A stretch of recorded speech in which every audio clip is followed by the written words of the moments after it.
अबे मैं दुकान जाऊँ तो खराब हो जाऊँ Bye. अब थी होगी यूनिवर्सिटी जाऊँ को सिले ले हॉस्पिटल की आप साउंड ले इसके लिए तो मुझे Em hay là mình pro này mình phải.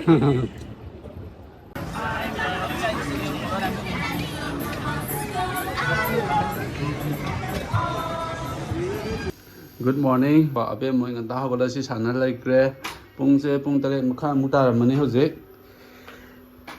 Si hoje pura Bangalore da lai nga UB che nuti tha isa se pura detox to hola da ne. Tina breakfast ya musa hal ko chana sa hal mama washroom jam tho kre. Se mama ga.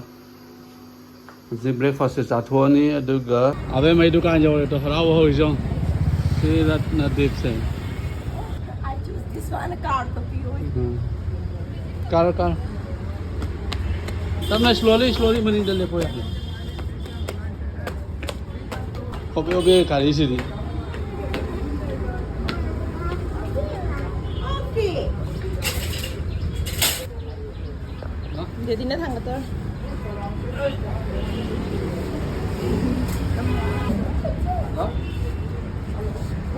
Bye. Manungdadi namba yadre aduna swaida loisalage. Pochai lebe loire angang hararo thongle.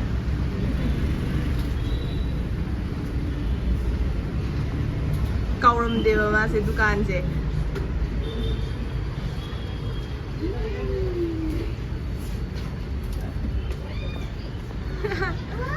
Wow, Amy ki pillow do. Wow. Pochai le re khao a tha bam sa pe am hona khao lai na ro e phut. Bye to mo. Bye Sophie. Bye bye. Bye hello. Melo tay da meta ba. Ji makha ko ma di ji da. Okay. Le for prato wa hig le ngang se. Ba de mala.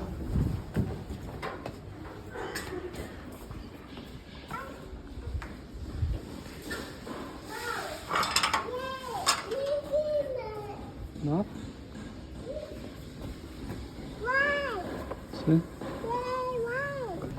Kep book tàu gre phải hồi giờ tôi xin là vô thời cái college ta sẽ có được mà cái convocation này bạn có hay đấy break một chút cái tụi cô phải cái lần khát cái đâu đó để cái pi vậy ở đây sẽ có đời này ở đây thôi là kep số lạc sẽ dẫn Sẽ thiên nghe con chậm sẽ.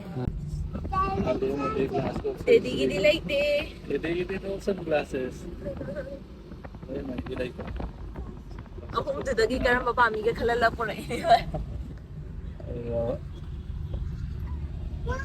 City Bangalore se am bright rồi. Bây ở bộ thì ở cái university yêu lệ có sự lệ là hospital cái áp sao nó lệ. Chỉ là có một số sum lão rồi. Chỉ là sự convocation ceremony am ta. Ở bộ thì cái nào hall, atopa hall là oi ba sin atopa branch se convocation này ta. Ở khối na atopa branch ta chắc đâu ba.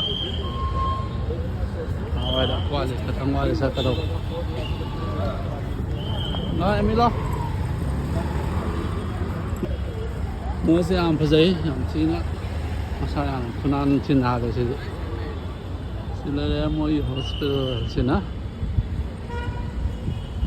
Xin là dental vô ở mà. Xin là mua đi hospital ở mà là. Mua cái mình nó khá quá là mà. Thì xem chắc cái này nữa. Xóm sai tên nó sai ăn sai nó xóa khăn đông lại uống một bữa tôi ngồi một con sẽ lấy cái thằng ở đây liền thích lên đây xóa khăn đông nó uống làng xóa nó là phải xin lại là mấy dental cái nó xin lại đấy main hospital nào cần này không phải xin nó ada medical college đang ở đây đó bên mà lo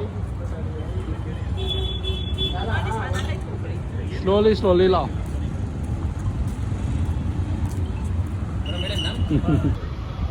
Sila mo college na. Yeah.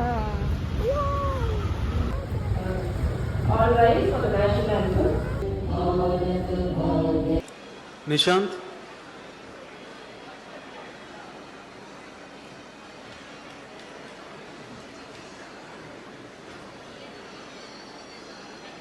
Pranjala.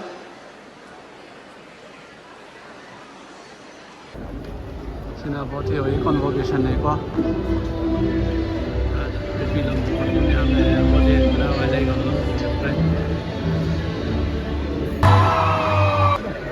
Photo number cái này đây là con gì? Bố theo chụp cái lần khăn lửa gan lại á. Cá thi câu lỗ. Cá thi lagi tu bili kada. Tu bili kada. Biu boy yang Kadra, siu kadra. Siu kadra. Siu kadra. Kira. Ubo masih kuat. Selfie cái tao sẽ không lên đi.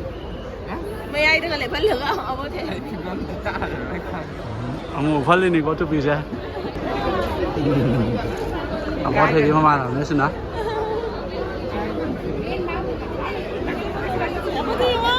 Bố photo nào mà xin ra? Sai đấy. Photo vậy convocation rồi đấy photo cầm đấy mấy em năm nay có đi mấy em tôi xin đó.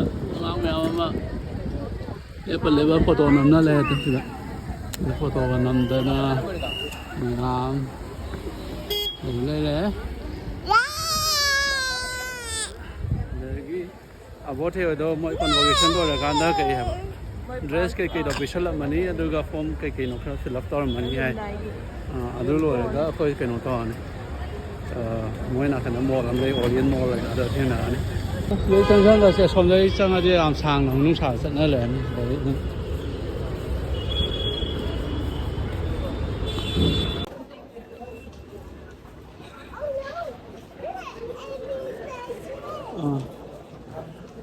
cái nó sử dụng ngoài nữa đâu.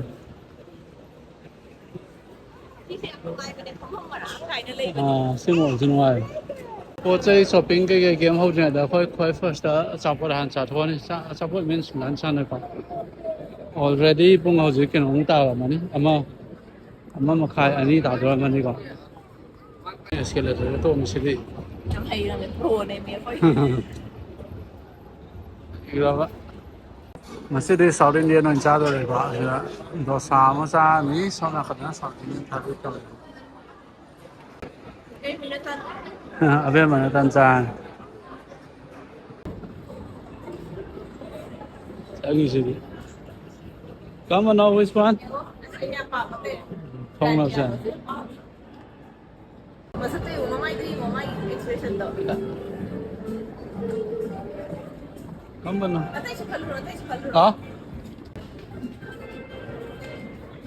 Ngồi sana bro.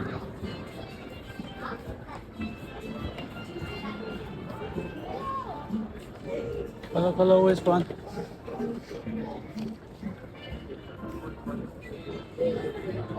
Sinungai mo dito. Tumikog siya dito.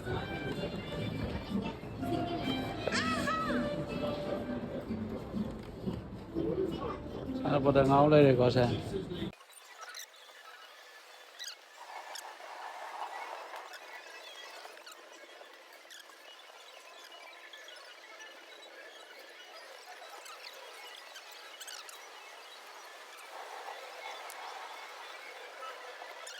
Barbecue mermaid am đây đấy.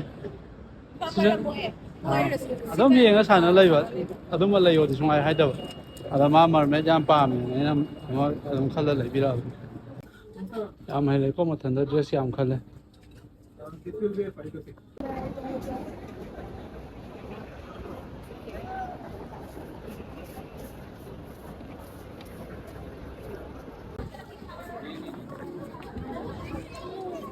Ya, rồi, pirong.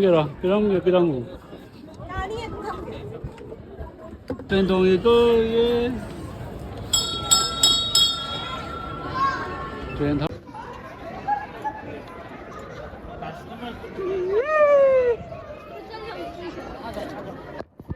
Wow. Wow, mami. Jadi foto nama ke ko okay. Jadi macam mana?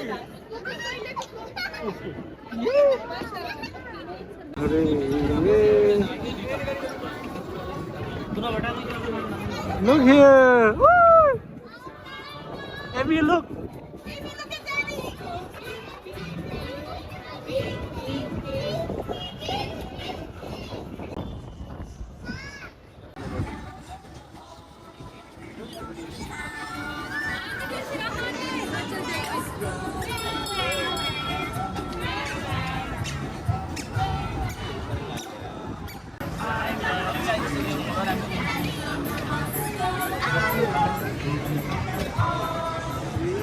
Train tong lo re, thole train ni kun than re. Silai re. Basta mo to.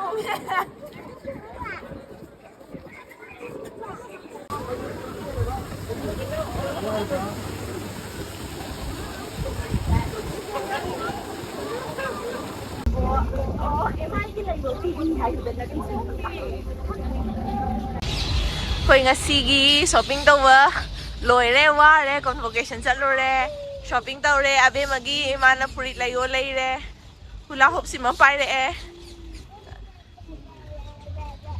ji handore abe masuwaram mani madi koi ba pambani na wa ba khangdra jane puren yum yor ga pop ta doi ne ba